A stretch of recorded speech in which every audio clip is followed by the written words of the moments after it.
Исәнмесез, эфирдә яңалыклар чыгарылышы, студияда Роза Хабибуллина. Бүгенге тапшыруның төп темалары хакында. Шәһәрдәге реклама шитларының саны 200-гә генә калырга мөмкин. Эшмәкәрләр үзләренең реклама мәйданчыкларын саклап кала алырмы? Гүзәл Шихапова ачыклады. Ике хатын келіп карадылар. Үреп тора кулына. 4307 йортында яшәүчеләр инде 30 ел салкыннан интеге. Кемнән ярдәм көтәргә хәбәрчебез ачыклады. Кыз үлемендә кем гаепле? Шәһәр судында 16 яшьлек Александра Позднякова үлеме буенча тикшерү эше бара. Бүген төп шаһит күрсәтмәләр бирде. Суд залында Ләйсән Ханова булып кайтты. Бүген Брейн ринок уйнадык. Минем команда беренче урынга чыкты. Мөмкинлекләргә шикләр юк. Изгелек тернәкләндерү үзәгендә интеллектуаль уен үтте. Ак каланың үзәгенә урнашкан яшел чыршы быел яңа күлмәк кия. Ул нинди булыр? Бу турыда Илсия Валиуллина белеште. Реклама токталарын күпләп сүтә башладылар. Исемлектә 30 шундый конструкция. Рекламаны кайбер эшмәкәрләр үзләре ала, ә кайберләрен хакимият оешмасы график нигезендә сүтә. Эшмәкәрләр бу графикны күргәнебез юк дим. Алар иртәнге 8-дән реклама конструкцияларын саклый башлый. Бүген алар үзләренең зарларын түрәләргә җиткерде. Реклама кемгә кымаучалый? Сорауга җавап хәбәрчебез Гүзәл Шихапова сюжетында. Исполнительный комитет сам нарушил закон, выдавая нам эти разрешения. Мы эти разрешения считаем действительными, они у нас на руках, все документы у нас на руках. Монополиягә каршы хезмәт шәһәрдәге 639 реклама корылмасын сүтүне таләп итә. Аларны урнаштыруга башкарма комитет конкурс иглан итмичә генә рөхсәт биргән. Нәтиҗәдә шитлар законсыз урнаштырылган. Ранее выданы разрешения. Реклама корылмаларын урнаштыруга рөхсәт кәгазьләре законсыз бирелгән. Бәйге уздырып тормаганнар, әмма моны закон нигезендә эшләп булыр иде. Торгов.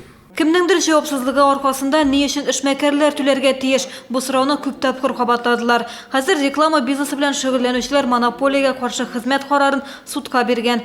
Карар чыгарылганча эшмәкәрләр реклама такталарына тимәүне сорый. Большая просьба к городу. Шәһәр җитәкчелегеннән шитларны сүтми торуларын сорыйбыз. Сез бит мораторий кертә аласыз. Әгәр фас карарын үтәсәгез, ярты миллионлык халык яшәгән Чаллы Россиядә реклама булмаган бердән-бер шәһәр булачак. Сез шуның белән танылырга телисезме? Әлеге шитларны барыбер сүтергә туры киләчәк ди эшмәкәрлеккә ярдәм итү бүлеге башлыгы. Октябрь аенда Дмитрий Медведев госстандартлары үтәлергә тиешлеге хакындагы документка кул куйды. Ул 2016 елның мартыннан гамәлгә керә. Таләпләрнең берсе реклама такталары юлдан 5 метр читтә урнашырга тиеш. Те конструкции, которые соответствуют. Гос таләпләренә җавап бирүче конструкцияларны сүтергә ашыкмыйбыз. Әгәр бәйге процедурасын узсалар, аларны шулай калдырабыз. Гос таләпләренә җавап бирмәгән конструкцияларны барыбер сүтергә туры киләчәк. Әлегә гос параметрлары төгәл билгеләнмәгән, шуңа күрә Россиядә бер генә шәһәрдә дә реклама шитларын сүтә башламадылар. Если будут изменены параметры ГОСТа, они опять войдут в эту схему. И зачем было сносить? Что город получит от пустых счетов, от отсутствия счетов? Бүгенге очрашуда республика эшмәкәрләр хокукын яклаучы хезмәт белгече дә бар иде. Ул әлегә реклама корылмаларын сүтүне туктатып торырга тәкъдим итте. Пока до решения суда, во-первых, просьба приостановить вот эту вашу схему. Реклама такталары хуҗалары мәгълүмат урнаштыручы компанияларда зыян күрәчәк дип саный, ә менә шәһәрдәшләрнең фикере төрле. Вообще для меня, мне они не мешают. Миңа комача уламыйлар, ниндидер мәгълүмат җиткерәләр, урамнарда да матуррак. Просто вот эту вот рекламу, я не знаю вообще зачем. Мин бу рекламаның нәрсәгә кирәк икәнен аңламыйм. Это не то. Эти щиты нужны побольше продуктов. Бу щитларда күбрәк азык-төлек рекламасын урнаштырсыннар иде. Фатир сату һәм башка төрле мәгълүмат газеталарда да бар. Хәзер шәһәрдә реклама такталарын гос таләпләре буенча урнаштыру схемасы әзерләнә, әмма бу схемада 200 генә урын. Аның белән бизнесменнар җомга көнне танышачак. Гүзәл Шихапова, Дмитрий Рачеев, яңалыклар. 31 литр конфискацияләнгән сыра һәм 30 мең сумга кадәр штраф. Бүгенге рейдның нәтиҗәләре шундый. Ул алкоголле эчемлекләр сатуда хокук бузуларны ачыклау максатыннан оештырылды. Исегезгә төшерәм, Татарстанда исерткеч сатуда чикләүләр төнге 10-нан иртәнге 10-га кадәр. Рейдта хәбәрчебез булып кайтты. Администратор. Понятно. А кто имеет право представлять интересы? Иртәнге 8 белән 9 арасы 56-нчы комплекста азык-төлек кибетендә егет 2 ярты литрлы сыра алды. Сатучы алкоголь эчемлекләр сату турындагы законны бузды. Кибет администраторы сүзләренә караганда, хезмәткәрләр барысы да инструкцияны белә. Бу беренче очрак ди ул. Ну, так-то мы не продаем. Без 10-га кадәр сатмыйбыз. Бәлки буталып киткәндер, я йокысы туймагандыр. Закон бузган үшін жауап беруге туры келешек. Хукук сакчылары айтуынча, бирде мындай хәлләр еш кабатлана. Кибет электротехниклар ички эшләр бүлегенең Кара исемлегендә. Рейд барышында сыраны конфискацияләделәр. Барлыгы 62 банка. Хуҗа да, сатучы да жауап тотачак. В отношении продавца Кибет хуҗасына карата административ хукук бузу турында бер көтмә төзелде. Шулай ук сатучы да жавапка тартылачак. Кодекса административного правонарушения. Эшмәкәргә 30 мең сумга кадәр штраф яный. Быел чалда алкоголь эчемлекләр сату турындагы законны бузган өчен 131 кешегә карата бер көтмә төзелгән. Алар хөкүмәт файдасына 1 миллион сум штраф түләгән. Ләйсәнханова, Күзәл Хәйбуллина, яңалыклар. Әле кышкы суыклар килеп тә җитмәде, 43-07 йортында яшәүчеләр туңа да башлады. Бу хәл инде 30 ел дәвам итә диялар. Йортның тышында панель ара җиләр арасы зурайган, шуңа фатирларга суык үтә. Проблеманы кем хәл итәргә тиеш? Хәбәрчебез ачыклады. Әхнәс Ханнанов торак эксплуатация бүлегенә еш бара 43-07 йортына ул гаиләсе белән 32 ел элек күченгән. Беренче кышта ук стенаша суык һәм дым үтте ди шәһәрдәшебез. 2 ел элек ул мөстәкыйль рәвештә стеналарны пенопласт белән җылыткан, сумала белән тишекләрне томалаган, әмма файдасыз. Хәер абай ябыштыргач юк инде, былай үреп тормый. Ну бит, менә уже абай куба башлаган бит инде. Ул кубып төште сәйрә инде тагы. Абай бит, куба башлаган инде. Инженерный та ул, вот кисәрбез дә карарбыз, 10 градус салкын булсын әле. Абайыма минем кисеп, мин күп макча түләп абай белән ремонт ясадым. Хәзер минем абайны кисеп, яңадан мин ремонт ясыйм менә. Әхнәс Ханнанов 3 атна элек коммуналчыларга йортта яшәүчеләрнең имзасы белән хат кидерә. Проблеманы чишерләрме? Без торак эксплуатация участогына мөрәҗәгать иттек. Температура внутреннего воздуха в квартире соответствует нормам. Дөрестән дә стеналар аша җил исә, фатирдагы температура нормага туры килә. Җил кирмәсен өчен фатир эчендә җылыту эшләре алып барырга киңәш иттек. Панель ара җилләр арасына фатир эченнән монтаж күбеге салырга кирәк, әмма фатир хуҗасы бу тәкъдимнән баш тартты. Әхнәс Ханнанов бу тәкъдимнән мөстәкыйль рәвештә ремонтка тоткан 15 мең сум акчасы бушка китмәсен өчен баш тарткан. Яңадан төзекләндерү уздырырга пенсионерның мөмкинлеге юк. Коммуналчылар панель ара җилләрне 20 декабрьгә кадәр тышкы яктан җылытырга сүз бирде. Гүзәл Шихапова, Рима Алексеева, Ленар Султанов, яңалыклар. Кыз үлемендә кем гаепле? Шалы шәһәр судында 17 яшьлек Александр Поздняков үлеме буенча җинаять эшен тикшерү бара. Гаепләнүчеләр эскәмиясендә үсмернең ата-аналары. Бүген төп шаһид кызның егете күрсәтмәләр бирде. Ул кызның үзен үзе үтерүенә өйдә кызны даими түбән сүтүләре һәм кыйнаулары сәбәп булган дигән фикердә. Исегезгә төшерәм, яшь шәһәрдәш быел 29 майда 8 каттан сикереп үлде. Суд залыннан хәбәрчебез Ләйсәнханова сюжеты. Саша 46-09 адресы буенча урнашкан менә бу йортта яшәгән. Ул барлык башка балалар шикелле үк укырга йөргән, медицина көллиятында белем алган, инглиз һәм япон телләрен яхшы белгән һәм фаҗига. 29 май иртәсендә кыз үзе яшәгән фатир тәрәзәсеннән сикерә. Әти-әниләре фаҗигада аның йөргән егете Игорьны гаепле. Тик тикшерүчеләр Александрның үзен үзе үтерүенә нәкъ менә ата-ана этергән дигән фикердә. Бүген алар гаепләнүчеләр эскәмиясендә. Әлеге җинаять эше буенча шаһидларның берсе участок инспекторы Иван Романов. Аның әйтүенчә, гаилә имен саналган. Бары тик бер тапкыр гына ана полициягә мөрәҗәгать иткән. То, что пришел парень, у них произошел конфликт на почве неприязных отношений. 1996 елга Игорь Силуянов төп шаһидларның берсе. Ул Саша белән бер ел элек таныша, очраша башлыйлар. Кызның тәнендә күгәргән эзләрне дә ул күрә. Саша башта егеткә егылдым дисә, соңыннан дөресен сөйли. Она мне рассказала через неделю 3 после того, как мы встречались, то, что, оказывается, иногда бывает, на нее поднимает руку родителей. Руку поднимает оба? Ну, чаще всего мама, как она говорила. Да, я действительно нанесла ей пощечину однажды, когда она пришла с сигаретами, запах сигарет, запах алкоголя, она не ночевала дома, а она в тот момент была просто у Игоря. Игорь судта ата кешенең дә кызга кул күтәрү хакында сөйләде. Моны үзенең дә күргәне булуын әйтте. Во время ссоры с дочерью он поднял ее за шею, за волосы и швырнул в дверь. Ата-ана егетне кабул итми, ана кеше сүзләренә караганда ул Сашаны укудан һәм гаиләдән читләштерә, формаль булмаган оешмаларга тарта. Кыз чыннан да озын алгы чәч белән йөри торган була, өлкәннәргә ошап бетми торган стильдә киенә. Егет әйтүенчә, алар танышканчы ук кызның имиджы шундый булган. Вы имеете отношение к сайту или к сообществу «Зал самоубийц»? Нет. Вы употребляли когда наркотики? Нет, никогда. Игорь 27 май күні қыз білән біргелеп участок пунктына баруларын айтты. Саша әтиенлері тарафынан рәнжетілуі турында полиция хабар итәргә тели. Тик пункт бикле була. Она была какой-то замкнутой, задумчивой. Не знаю, я спрашивал, что тут случилось, она говорила, нет, все нормально. Обычно мы гуляли до часов 10-11, а тут она в 9 сказала, я пойду домой. Я говорю, хорошо, я тебя провожу. В итоге я ее проводил, и больше я ее не видел. Икенче көне кызның тәрәзәдән сикерүе билгеле була. Как вы считаете, что могли послужить таким поступком? Унижение и избиение. Потому что они его унижали всегда. Суд барышында 60-тан артык шахитның күрсәтмәләрен тыңлаячаклар. Алар арасында күршеләр, кызның дуслары, укытучылар. Без алга таба да процессны күзәтеп барачакбыз. Лесенханова, Алексей Иванов, яңалыклар. Бүген Брейн ринок уйнадык. Минем команда беренче урынга чыкты. Мөмкинлекләргә шикләр юк. Изгелек тернәкләндерү үзәгендә интеллектуаль уен үтте. Ак каланың үзәгенә урнашкан яшел чыршы быел яңа күлмәк кия. Ул нинди булыр? Бу турыда Илсия Валиуллина белеште. Удобные, теплые куртки Аляски отечественного производства торговой марки Nordwind. Только в салоне мужской одежды «Джентльмен» от Алсу. Сюмбике 1405.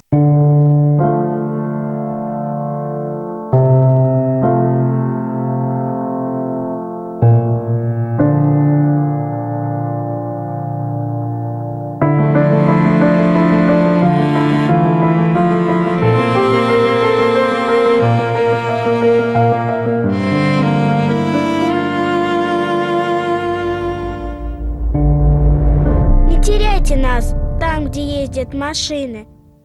Мы заставим ваши деньги работать. Таджил Инвест 34 87 11. Клиника Семенова Вита, Санкт-Петербург. Излишний вес, алкоголизм, табакокурение. Телефон 366 159. Вода под контролем. Водосчетчики в Маргарите. 301, телефон 380404. Дорогие жители Татарстана, в санатории УВА акция «Любимые соседи». Только при заезде 18 декабря скидка 25%. Бронирование по телефону 5 20 41. 11 декабря в органном зале вечер фортепианной музыки. На сцене доцент Московской консерватории Михаил Лицкий.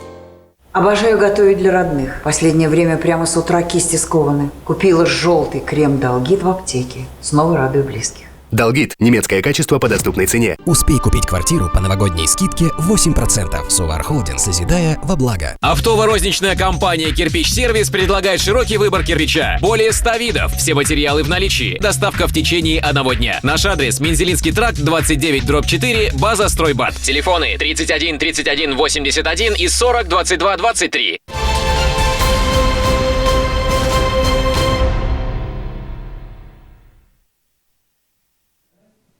Сіз яңалыклар тапшыруын карыйсыз, біз дәвам итәбез. 17 декабрьдә шәһәр советы депутатларының 2015 елда иң соңгы утырышы булачак. Бүген бу хакта президиумда билгеле булды. Көн тәртибендә 11 сорау. Алар арасында 3 елга социаль-икътисади үсеш прогнозы, 2016 елга шәһәр бюджетын кабул итү, муниципаль әмилекне хосусыйлаштыру. Мөмкинлекләр шикләнмәгән. Бүген изгелек тернәкләндерү үзәгендә брейн-ринг уены үтте. Сәламәтлеккә туймаган кешеләр өчен бу күңел ачу чарасы гына түгел, тернәкләнүнең бер өлеше дә. Исегезгә төшерәм, бу көннәрдә инвалидлар мөмкинлеге бара, Чаллыда барлыгы мөмкинлекләре шикле 30 меңгә якын шәһәрдәш яши. Изгелек тернәкләндерү үзәгенә йөрүче шәһәрдәшләр өчен мөмкинлекләре шикле дигән сүз юк. Алар бу бинага килеп керүгә бары тик алга бару турында гына уйлый башлый. Без бу центрга берничә ел йөрибез инде. Һәм безнең үзебезнең менә шушында танышлар да барлыкка килгән икән. Менә бу ел мен килдем. Һәрберсе дә килеп кочаклыйлар. Сөенешәбез бер-беребез белән очрашканга. Бер-беребезне поддерживаем. Һәр бер-беребездән беребез күреп, нәрсәдә булса эшләргә тырышабыз. И ничего керек. Вообще, бик күңелле общество. Брейн-ринг кебек интеллектуаль уеннар да тернәкләндерүнең бер өлеше булып тора. Ул инде берничә ел дәвамында оештырыла. Безнең алдагы максатыбыз уенны үзәк кысаларында гына калдыру түгел, бәлки республика күләмендә берләшеп, республикада безнең 8 үзәк бар шушындай, шушы 8 үзәк белән бергә берләшеп, шулар белән бергә үткәрү. Изгелек инвайтларга 5 юнәлеш буенча хезмәт күрсәтә. Алар мәдәният, спорт, төрле эшләргә өйрәнү кебек якларны үз иченә ала. Лесенханова, Ксения Антонова, яңалыклар.